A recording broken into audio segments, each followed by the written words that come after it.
강하고 담대하라, 귀한 찬송 하나님께 받으신 줄로 믿습니다.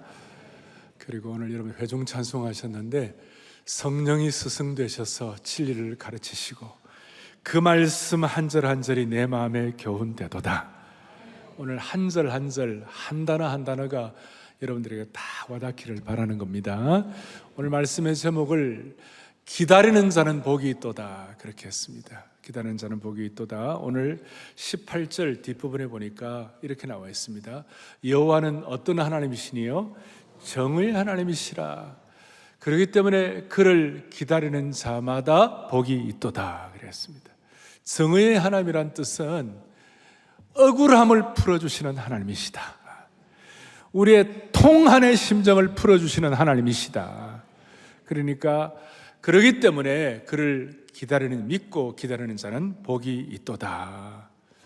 그래서 오늘 이 주님의 말씀을 기다릴 때 하나님 주시는 축복이 있을 것입니다. 오늘은 387명의 우리 성도들이 학습과 세례를 받게 되었습니다. 제가 오늘 세례받는 분들 가운데 참 특별한 분이 하나 있는데 92세 되시는 어머님이 세례를 받으세요. 이야, 대단하십니다. 92살까지 안 받으셨습니다.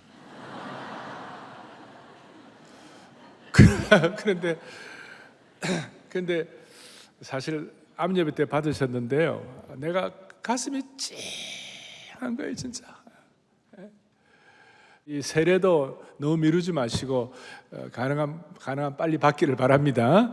그런데 오늘 본문을 보니까 기다림에 대해서 18절 앞부분에 보니까 그러나 여호와께서 기다리신다 그랬어요. 앞에 이 접속사 그러나가 중요한데요, 그러나를 중심으로 전과 후가 완전히 바뀌는데 주님은 좀 문제가 있더라도 주님은 기다리시는데 하나님의 백성들이 돌아오기를 기다리시는 거예요. 어떻게 기다리시는가? 이게 어떤가 하면 16절에 보니까 우리가 말 타고 도망하리라 그랬어요. 앞에 이 말 타고 도망한다는 거, 말 탄다는 거 애굽을 상징하는데 애굽으로 돌아가자. 옛날에 광야에 있는 백성들 죄송합니다. 뻑하면 이게 사투리죠. 걸핏하면 말이죠. 애굽으로 돌아간다고. 패역한 백성이에요. 그런데 그 패역한 백성이라도 주님이 돌아오기를 기다리신다. 그리고 세상 나라, 세상 제국을 신뢰하는 사람들도 주님은 기다리고 계신다. 그러니까 이 그러나를 이 분기점으로 도망하는 자들, 배은망덕한 자들을 하나님의 신실하심을 통하여 기다리신다. 아주 격렬하게 강하게 대조가 돼요. 어떻게 기다리시는가? 19절에 보니까 너희는 다시는 통곡하지 않을 것이라 그랬어요. 통곡할 만한 상황이 되었는데 돌아오게 하나님께서 기다리시고 기다리는 자에게 다시 통곡하지 아니하게 하실 것이라. 우리가 이 참 수많은 일들을 우리가 경험하잖아요. 지난 한 주간에도 우리 주위에 수많은 일들이 일어났어요. 통곡하는 자에게 다시 통곡하지 아니하게 하실 것이라. 20절에 보니까 주께서 너희에게 오늘 여러분들 봉독했습니다마는 환난의 떡과 고생의 물을 주시나 그러나 내 스승은 다시 숨기지 아니하시겠다. 전에는 환난의 떡과 고생의 물, 물리적인 어려움이 있지만 이제는 주님이 그러나 내가 너희에게 스승이 되어 주시겠다.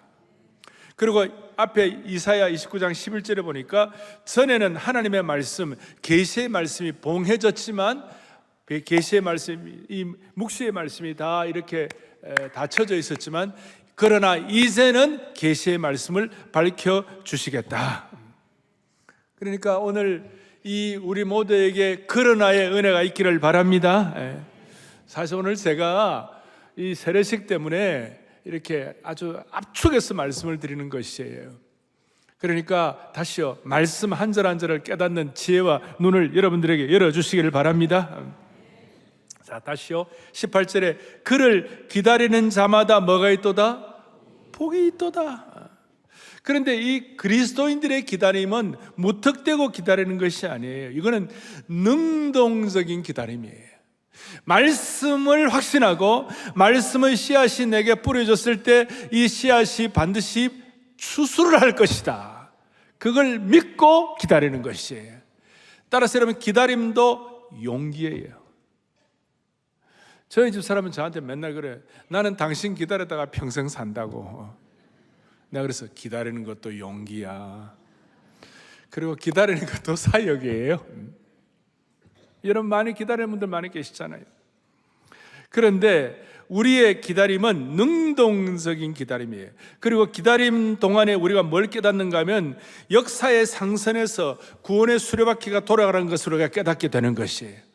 우리가 기다리는 동안에 말씀을 통하여 기다리게 되면 역사의 하선, 우리 인생 밑바닥에서 일어나는 수많은 일들이 있지만 그 눈에 보이는 것이고, 눈에 보이지 않는 역사의 상선에서 하나님의 역사의 수레바퀴가 굴러가게 되는 것이에요. 주권적인 섭리가 진행되고 있는 것이에요. 그리고 하나님께서 우리로 하여금 기다리게 하신 이유가 뭘까? 18절에 보니까 이렇게 나와 있어요. 이는 여호와께 기다리시나니 이는 너희에게 뭘 베풀겠다고요? 은혜를 베풀려 하시랴. 왜 기다리게 하시는가? 은혜를 베풀기 위하여. 왜 기다리게 하시는가? 너희를 긍휼히 여기기 위하여. 그러니까 이해가 안 되는 하나님의 일방적인 호의가 우리의 기다림을 통하여 베풀어지는 것이에요. 그래서 오늘 특별히 제가 오늘 세례식이니까 자, 두 가지만, 오늘 세례받는 분들, 학습받는 분들, 그리고 오늘 이 방송에 들어오시는 분들, 그리고 우리 본당에 계시는 모든 우리 성도들, 별관에 계시는 모든 분들, 하나님께서 오늘 기다리는 자에게, 능동적으로 기다리는 자에게, 말씀의 씨가 뿌려져 가지고 이 말씀을 확신하는 주의 백성들에게, 저는 지금 이사야서를 강의하면서 하나님께 너무너무 감사를 드리고 있어요. 왜 하나님께서 이렇게 딱 맞을 때 이사야를 하게 하셨는가? 나는 이사야가 아니었으면 정말 큰일 날 뻔했어요 지금. 정말로 있잖아요. 이사야의 말씀을 너무나 놀라운 말씀을 주시는 거예요. 암예배 때 우리가 이 말씀을 받고 어떤 우리 장로님이, 목사님 오늘 이 말씀은 저에게 주시는 겁니다.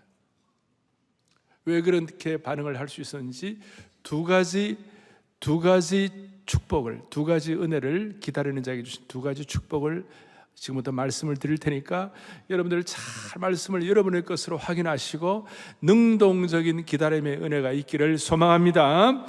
첫 번째는 20절에 보니까 뭐라고 하냐? 20절에 보니까 이렇게 나와 있습니다. 시작. 주께서 너희에게 환난의 떡과 고생의 물을 주시나. 다시 한번. 내 스승은 다시 숨기지 아니하시리니 내 눈이 너의 스승을 볼 것이다 그랬어요. 그러니까 첫 번째 축복은 뭐냐면 올바른 길을 가르치시는 스승의 축복을 받는 것이에요. 여러분, 우리가 수많은 길이 우리 앞에 있습니다만은 올바른 길을 가르치시는 스승의 축복을 능동적으로 기다리는 저와 여러분이 되기를 바라는 것이에요. 올바른 길을 가르치시는 스승이 된다는 말은 무슨 뜻입니까? 바로 뒤에 21절에 너희가 오른쪽으로 치우치든지 왼쪽으로 치우치든지 내 뒤에서 말소리가 내 귀에 들려 이르기를 이것이 바른 길이니 너희는 이리로 가라 할 것이며. 누가 이제 어떤 분들은 이거 놓고 정치적으로 해석합니다. 우리는 좌파도 아니고 우리는 우파도 아니고 우리는 중도입니다. 그런 얘기합니다. 그런 뜻이 아니에요.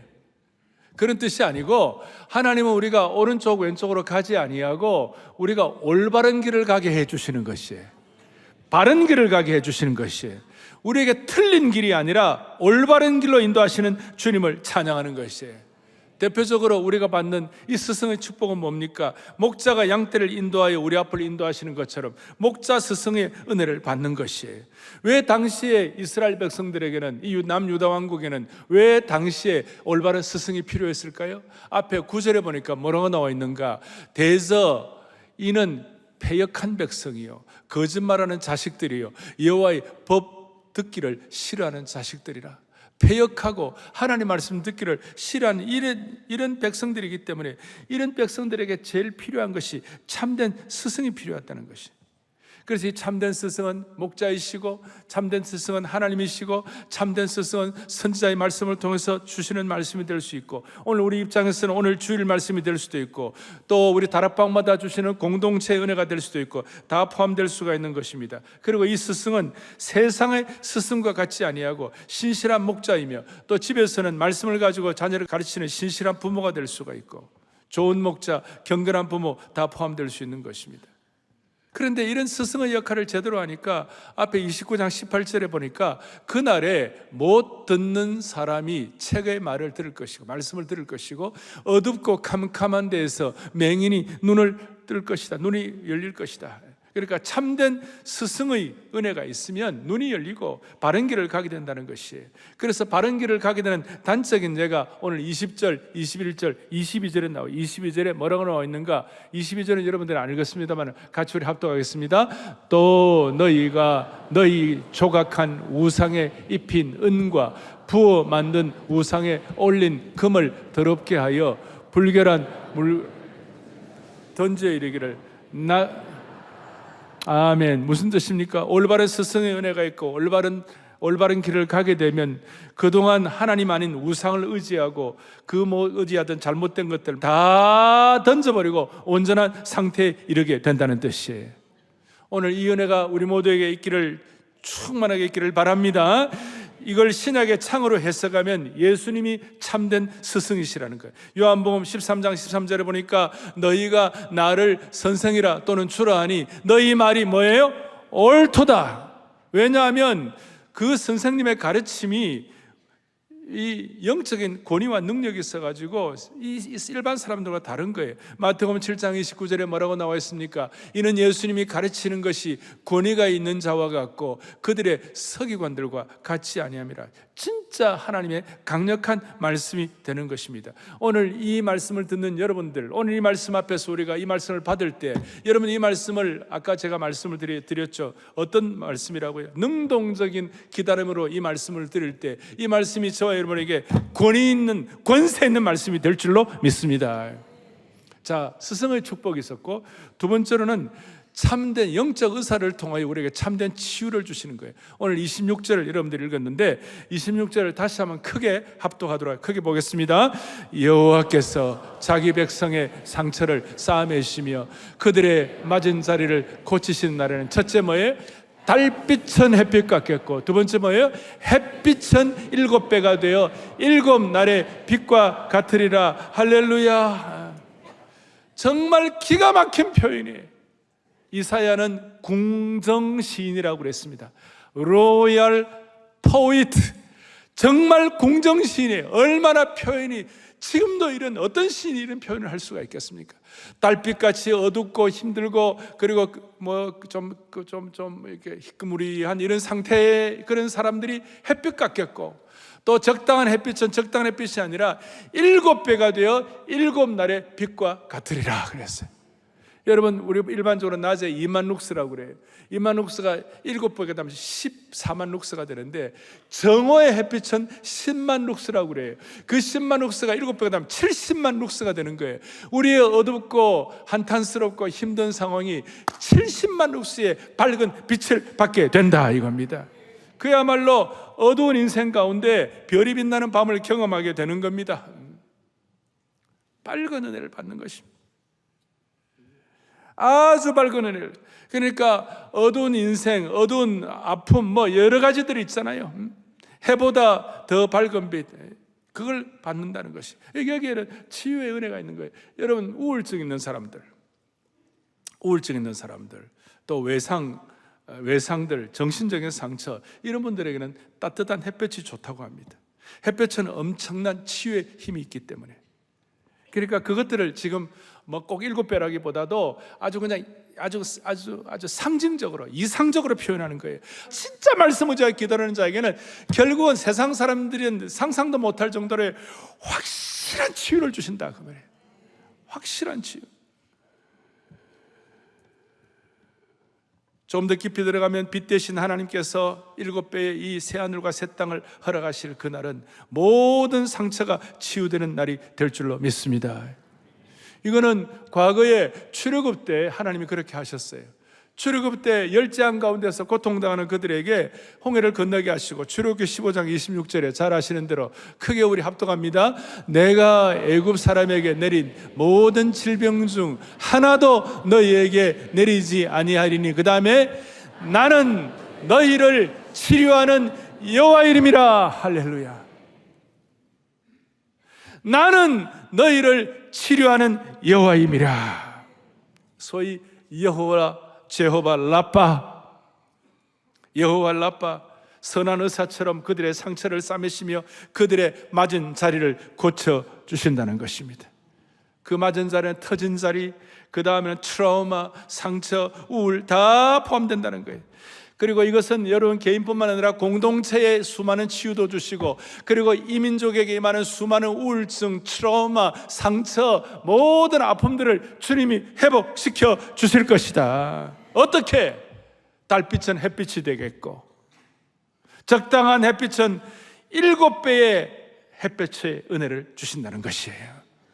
은총의 햇빛, 상처를 치료하는 힘을 받게 된다는 것입니다.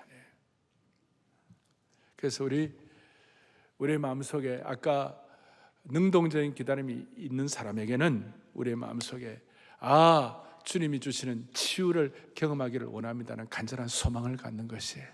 앞에 예레미야에 보면 예레미야는 그 어둡고 슬픈 상황 가운데서 다른 길이 없어요. 그러니까 예레미야 17장 14절에 보니까 뭐라고 되어 있습니까? 나를 고치소서, 그리하면 내가 낫겠나이다.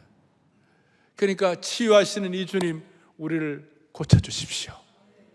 사모해야 되는 것이, 여호와 라파 되신 하나님, 우리 가정을 고쳐주십시오. 지금 사모해야 되는 것이, 오늘 세례받는 모든 분들 내 인생의 어두운 과거를 다 새롭게 고쳐주십시오. 그리고 대한민국에 임한 수많은 어려움들의 상처를 주님이 치유하여 주시옵소서. 그래서 오늘 두 가지, 첫째는 뭐예요? 스승의 은혜. 두 번째는 뭡니까? 치유의 은혜. 본래 하나 추수의 은혜까지 있는데 제가 시간이 없어서 그건 다 말씀 못 드리고, 이 스승의 은혜와 치유의 은혜가 있으면 하나님이 추수의 축복도 허락해 주실 것입니다. 오늘 말씀은 어렵지 않습니다. 단순 명료합니다. 우리가 하나님 앞에 용기를 가지고 능동적으로 기다리는 주의 백성들에게는 하나님께서 올바른 길을 가르치시는 스승의 축복을 허락해 주시고, 그 다음 참으로 어렵고 상황이 안 되는 어려움 가운데서도 주님 나 치유해도 나를 고쳐달라고 사모하는 자에게는 하나님이 치유의 역사를 베풀어 주신다는 것입니다. 자, 그렇다면 이것이 우리에게 어떻게 접목이 되어야 됩니까? 여러분, 힘들고 어려울 때, 또 작은 일부터 큰 일까지 스승 되신 주님 앞에 물어보시길 바랍니다. 제가 오늘 두 가지 질문을 드릴 텐데, 물어봤어?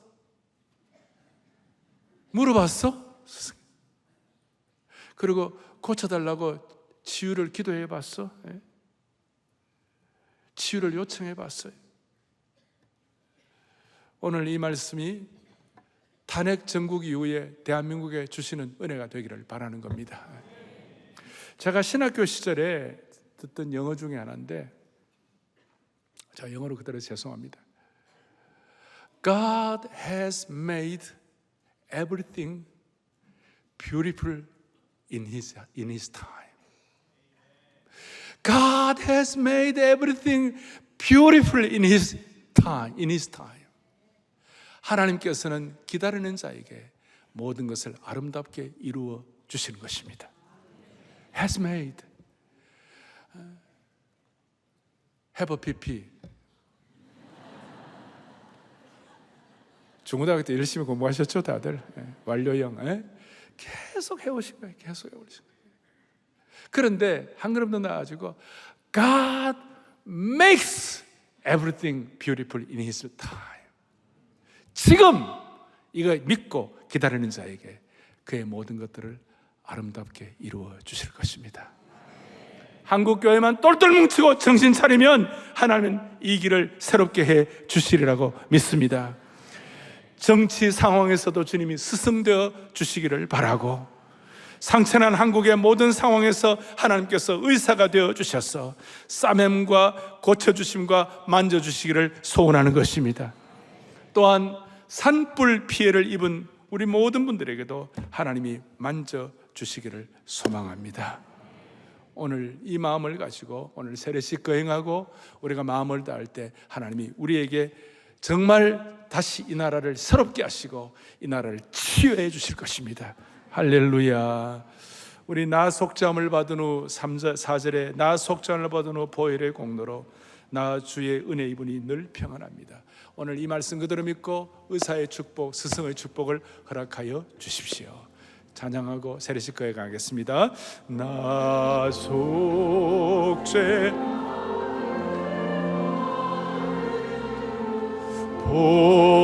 보혈의 공로로 내 주의 은혜 입으니 늘 평안하 나 속죄 받은 후 나 속죄 받은 후 주를 찬미하겠네 나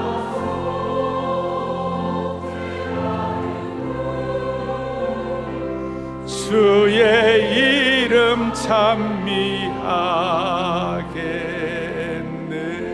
찬미하겠네. 아멘. 사랑의 교회의 아름다운 전통은 세례식 하기 전에 삶의 간증을 하고 우리가 세례를 받는데 다 할 수는 없고 오늘 세례 받는 분들 대표해서 남 54세 백기열 성도님, 여 52세 김은영 성도님 두 분이 나오셔가지고 오늘 세례식 간증을 하겠습니다. 우리 백기열 성도님 올라오십시오. 나오실 때 박수로 우리 환영하겠습니다.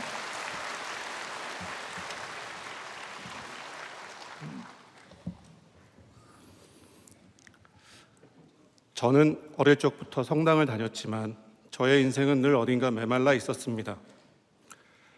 그러던 중 동생의 병이 저와 저희 가족들에게 커다란 인생의 전환점이 되었습니다. 사랑하는 동생과 저는 3년 터울의 두 형제였지만 어린 시절을 지나며 점점 멀어졌습니다. 청소년 시절의 바쁜 일정, 대학 졸업 후 각자의 유학길, 그리고 귀국 후에도 보이지 않는 자존심 싸움은 우리를 더 멀어지게 했습니다. 서로에게 다가가기보다는 각자의 삶 속에서 분주한 채로 살아갔습니다. 그러던 중에 어려서부터 병약했던 동생은 평소 지병이었던 폐가 코로나로 인하여 악화되어 아산병원 중환자실에 입원하는 지경이 되었고 담당 의사분은 폐를 기증받아 수술하는 것 외에는 살 방법이 없다고 하였습니다. 청천벽력 같은 소식에 절에 다니는 어머니는 폐 기증자를 위해서 매일매일 108배를 하며 소원을 비셨습니다. 수주가 지나 기증자가 나타나 수술을 하게 되었지만 수술 후에 동생은 호전되지 않았습니다. 상태는 점점 악화되었고 고통 속에 메말라가는 동생을 보며 저는 차라리 고통 없는 하나님의 나라로 보내는 것이 낫지 않을까 생각하곤 했습니다. 하지만 그보다 더 큰 아픔은 부모님의 모습이었습니다. 병간호로 지쳐가는 부모님을 지켜보는 것은 제게 너무나 큰 고통이었습니다. 저는 무력해졌고 마음은 갈수록 피폐해져 갔습니다. 그때 하나님의 손길이 제 동생과 저의 가정에 닿았던 것 같습니다. 동생이 입원했던 병실에서 같은 수술을 받은 사랑의 교회 한 분의 장로님과의 만남이 그 시작이었습니다. 그분과 그분 가족들의 절절한 기도와 위로는 동생뿐 아니라 저희 가족에게도 큰 힘이 되었습니다. 동생은 그렇게 복음을 받아들이고 예수님께서 자신을 위하여 십자가에 죽으신 것과 부활하신 것을 마음 깊이 믿음으로 받아들이고 그날부터 매일매일 침상에 누워 찬송하고 기도하기 시작했습니다. 그렇게 하나님의 부름을 받기 3일 전 병상에서 세례를 받았고 저는 그 순간에 하나님께서 제 동생과 우리 가족을 얼마나 사랑하시는가를 느낄 수 있었습니다. 그렇게 동생은 우리 주님 품에 안겼지만 제 마음은 너무나도 고통스러웠습니다. 후회가 밀물처럼 밀려왔습니다. 조금 더 자주 만날 걸, 따뜻한 말을 건넬 걸, 함께 할 수 있었던 시간들을 더 만들 걸. 그 후에는 제 가슴을 찢었습니다. 그리고 부모님의 슬픔을 보며 앞으로 어떻게 살아가실까라는 걱정은 제 어깨를 짓눌렀습니다. 저는 슬픔과 혼란 속에서 길을 잃은 듯했습니다. 하지만 사랑의 교회에서 천국 환송 예배를 부르는 장례 절차 가운데 낯선 이들이 함께 부르는 찬양과 위로와 사랑이 넘치는 기도는 얼어붙은 제 마음을 조금씩 녹이기에 충분했습니다. 그 자리에서 저는 동생이 천국에 있음을 확신할 수 있었습니다. 그 확신은 제게 처음으로 하나님의 존재를 깊이 느끼게 했고, 저와 저희 가정, 그리고 절에 열심히 다니시던 아버지와 어머니를 교회로 이끌었습니다. 그리고 어느 주일 오정현 담임 목사님의 설교를 들으며 제 마음은 송두리째 흔들렸습니다.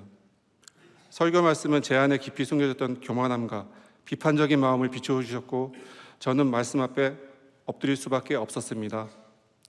늘 스스로 판단하고 옳다고 여겼던 제 모습이 얼마나 하나님 앞에서 연약하고 부족한 존재인지 깨달았으며, 감사와 순종의 마음으로 주님의 은혜 앞에 무릎 꿇고자 결단하게 되었습니다. 동생을 통해 저는 삶의 더웠음과 사랑의 소중함을 깨달았습니다. 후회로 얼룩진 과거를 딛고 이제는 주님 안에서 새 희망을 품습니다. 부모님께 따뜻한 위로가 되고 가족과 함께 믿음의 여정을 걸으며 예수님의 사랑을 실천하는 삶을 살고자 합니다. 제게 이 길을 열어주신 하나님께 감사드리며 이 믿음의 첫 걸음을 내딛습니다. 감사합니다.